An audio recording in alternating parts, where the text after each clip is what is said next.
Hi, it's Dave.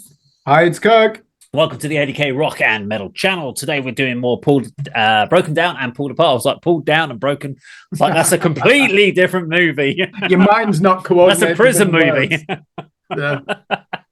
Yeah. Today we're doing our broken down and pulled apart series. That's where we take a music video, we go away, we watch it, we break it down into smaller chunks, play it back for you at home, and then give you a full breakdown of our thoughts and feelings through it. Today's band is a band called Gojira, and the song is Stranded. Kirk, what would you refer? How would you refer to Gojira as far as like scene wise? Nowadays, I would call them progressive metal or groove metal. Their Right. origins are certainly more in death metal and the rhythmic element, the early stuff, you would even say tech death. So quite a big transformation. It's easier to just call them progressive metal, I would say, Okay. these days. And definitely kings of the contemporary scene. Look at their monthly Spotify listeners. Look at the giant tours that they do. Obviously, they played at the Olympics, You did, yeah. That was a mess. representing what's great about the nation of France. So, one of the big players in modern metal.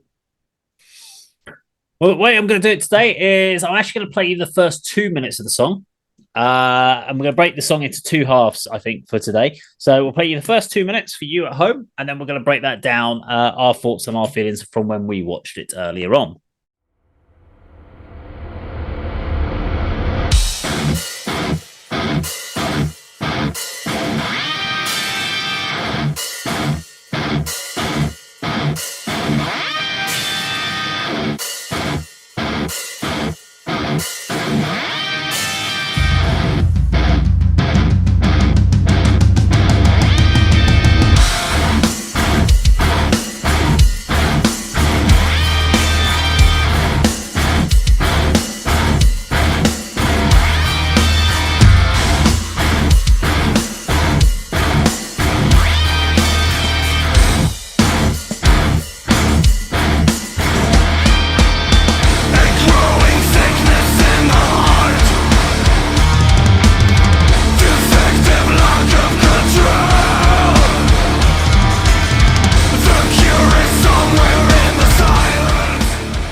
Kirk, I'm going to let you kick this one off. So, first couple of minutes of Gojira and Stranded. And do you know much about Gojira before this? Because I didn't. I only had heard maybe 2 tracks of theirs.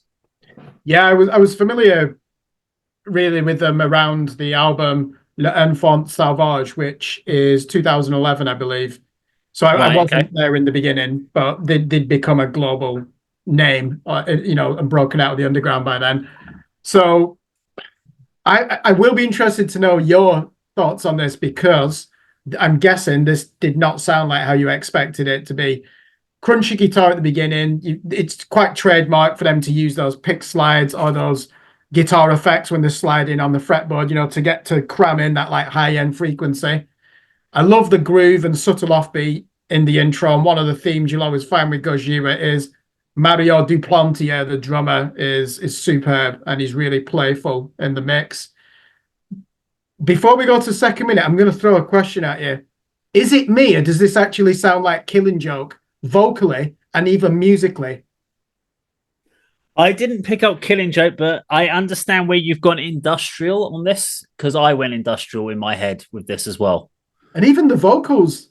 I went prong esque. Oh, I yeah. went Well, Tommy they were Victor. influenced by Killing Joke. Yeah. Yeah. Because when I first heard this, when it came out in 2016, I was just thinking, whoa, they've really changed direction. Like Deftones, though, I think modern Gojira, they use the most basic song structures and challenge themselves to make it work through the power of the riffs and the passion of the vocals. So it's deliberate. They've completely moved away from The Link, which is this 2002 album, which has got some insane rhythmic elements to it. In my opinion, this album and this song is where the band become a bit too formulaic. Their early stuff, as I said, is on the cusp of technical death metal. Now they're more of a groove metal band with harsh vocals, and you'd put it closer to bands like Helmet, mid-90s Prong, then you went to Morbid Angel and Sepultura. But I want to know what you think, because you're completely new to this, aren't you? You know the name. Newish. You've never sat down with it. The few times I'd heard, I'd seen Gojira as far as I'd seen a couple of live clip videos, but I think it was when them doing covers of like a Metallica song or something. So I think they'd done like something like Sad but True or something like that. And I was like, so I was aware of his vocal prowess. And so I knew that they were a good band, but I didn't know anything about their own material. And then obviously I'd seen them do the Olympics thing. I was like, okay, that's cool. What I loved about this, and I really liked this track for me. So when that guitar tone comes in, it's really raw, it's crunchy, it's not over processed. It actually reminded me of the guitar tone of Pitch Shifter. Please, sir, tell me why. It did remind me of the Pitch Shifter guitar tone because it's got that tech. Well, you just said tech death, but it's got that the rawness of, and also like Prodigy and stuff like that. Like That saturate, really rough. It's industrial. It's almost new metal at points. This guitar tone. It's although the song itself isn't, the tone that they were using for me did feel like that way. It's really simplified dynamics. This first minute, I really like the structure because they're playing on like the upbeat, and then the drums are just playing on the down, and it's really good. You've got best part of the song. It's TikTok mentality, so it is like the rhythm of a clock going back and forth, and I love that. I did say the vocals in here in my notes. It reminded me of the anguish of a Tommy Victor delivery from Prong, which I thought was great. In the second minute, we've got this effect on the guitar underneath. I think it's like a flanger he's using. I think it's a flanger, which again, a really clever use of it. It's intense vocals, and it's really simple and effective. The video itself is a really simple but I think very effective video. It captures the energy of the song without really any storytelling or anything like that. I mean, they could have made that song, played it exactly as it is with no energy, and it'd be boring as hell, that video. But the way that the band are actually interacting in that energy, and they're playing and their movements captivate me. I was like, this is cool. You're really portraying the energy of the song here. It does feel, listening to it though, when you talk about uncomplicated, it feels like a local one of the big local bands. You know, when you get a local band at like a Club 85 for us in Hitchin, who have made it onto a label and are now like they're basically headlining the small festivals, like the mini festivals in like the 2000 capacity venue festival type things, and they're headlining that. That's what this reminded me of. So they're not like the massive band that Gojira are. They felt like a big local band in this video, and in this song, I was like, there ain't that much to it, but I absolutely love this. So yeah, the first couple of minutes for me was really cool. I was really enjoying it. So yeah, let's do the 2.5 minutes of the song remaining for those at home.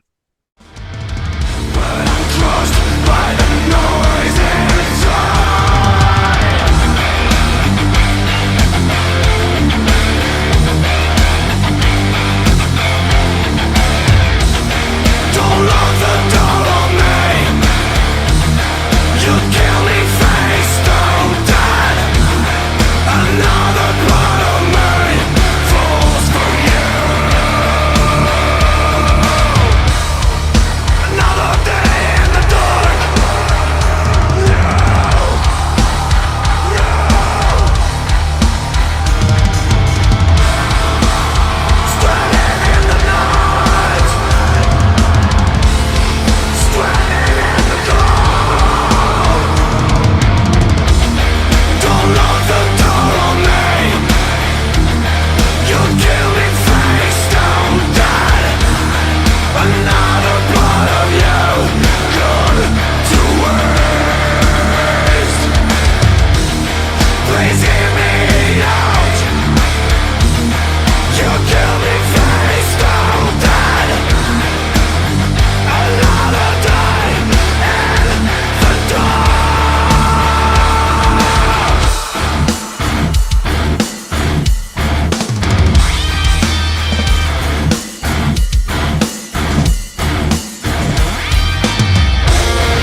Okay, I'm going to go first, and then you can see what I picked up on this one. So, Yeah. so in this, like the second to third minute for me, I was starting to get what was almost like an In Flames vibe. You know, when In Flames went from being real like melodic death metal, and they started almost having that new metal element that came in about 10 years into their career. That's what it reminded me of. Some of the anguish that In Flames delivers, but also some of that modern metal. It's interesting also for here. There is no natural hook to a chorus. So normally you get a song and it's like the verses kind of holds its own, and then the chorus gives you that big hook that is your memorable bit. It's actually the riff throughout. That TikTok riff that's counter playing against the drums is the hook. Yeah, there's no vocal hook in any part of this song whatsoever that I could work out. I was like, is there even a chorus? I know there is, but it's not. It's just another vocal passage. It's not actually a sing and repeat chorus that you get in most other kind of metal songs, which I thought again was just really interesting to see. It's just not what you expected. I like the clean, eerie vocals in the kind of minute 3 onwards. It kind of makes me think when doom bands decide to add melody. Yeah. So they try when doom bands go, we're not going to be completely aggressive. We're going to try and add some nice something a bit more lighter into our sound. To be honest, it's one of the few times where I've listened to a song that we're reviewing, and as soon as it finishes, I actually want to play it again. Because like this was really cool. This was cool. It was hooky. The song was hooky, but I couldn't tell you where the hook was as far as because it just that TikTok mentality. I really liked it. For me, if you were to put this out and write this out on paper, as far as what the song structure is, it shouldn't work. You'd look at it and go, well, that doesn't make any sense. You've got no natural chorus. You've got no natural hooky melody in this. You've got this clean bit. That's not going to work. You've got this off tempo. Your guitars are playing on a different tempo to your drum. That's not going to work, mate. And then I look at it and go, it completely works. And I love that. I love that they've done something that shouldn't work on paper, but completely does work. And it's so simple as well. Kirk. Yeah, that's interesting to hear your analysis of the second half of this song. Let's start with the chorus. So Joe Duplantier, they don't do choruses, or when they do, he won't change his voice to do that. It's not quite harsh enough to alienate your casual heavy metal listener, but at the same time, it's not melodic enough, is it? I think if you were a 14-year-old teenager and you were given a choice between Gojira and Bring Me the Horizon, Bring Me the Horizon's probably going to get your attention, isn't it? Okay. Two things with this chorus. He shouts his way through it, but it's effective. And it actually conceals how lazy the guitar playing is in the chorus. Korn used to do this all the time. The verse parts would be excellent. Jonathan Davis's vocal delivery would be sensational in the chorus and carry it. And then the guitars would just be playing droning chords. Here, that sequence that they're doing, that is so lazy, so annoying. But because the vocals are so passionate, and like you said, you don't know if it's a chorus or not, it grabs your attention. And again, you're right. It's. I think you used the word uncomplicated. Yeah, there's some subtle complexities in this song, as you said. The interplay with the drums on the downbeat against that guitar, they're playing against them. It's almost like they're trying to mischievously play a trick on the guitars and then force that on the listener. And you're like, oh, something's out of key here. What is it? And they do that on some of their other songs where Mario Duplantier will force or will tease a sudden modulation that doesn't actually follow through. Like a tempo change, they'll tease it and it just doesn't happen. You're like, what have they just done there? And you have to listen to it a few times to understand. But there is a good part in the song at 3 minutes 25, which reminds me of Voivod. And I wouldn't be surprised if they're an influence on a French metal band, because Voivod are French Canadian and they're kings of prog metal. The reason why you like this, and it's a good gateway, this band are probably the best groove metal band in the world. You can hear their influence on Ginger, for example. But I think Ginger have surpassed them now, and they're more interesting to me musically from macro onwards, what they're doing. And I think Gojira, I keep using that term formulaic. I'll give you an example. Yes, there's some playful drum changes in the outro, but it's predictable that they're going to end the song with the opening riff. It seems too easy for them to write songs like this. They can produce them in their sleep. And on the last album, Fortitude, it's one of those albums where I'm almost like, this is still excellent. I'm looking for areas to downgrade this or criticize it. And they're just so good at what they do. I couldn't help but enjoy it. And I felt like I was cheating myself. It's like, no, I need to dig into this. It's like, no, what's the point in being critical just for the sake of it? They're so good at what they do. Yeah. There's passion in there. But I do think there'll be an album coming out this year or the one after. They normally do them on 4-year cycles. They're at a critical part of their career because they are in danger of leaving behind that 2005 classic album From Mars to Sirius or the 2008 album The Way of All Flesh and just becoming a groove metal band that's predictable, albeit exceptionally good. And I think at that point, if they go down that route, they could start to be seen as a band whose better days are behind them and that they've lost that cutthroat element. So I'm hoping that they're going to bring back some of the prog metal, tech death complexities and keep evolving rather than completely eliminating that from their work. Fair enough. Well, okay. Well, let us know at home what you thought of this particular track. So this is Gojira and Stranded. I thoroughly enjoyed it, and I know you do. Kirk enjoys Gojira as well. So let us know what you think in the comments down below. Thank you very much for watching, and we'll see you on the video sometime very soon.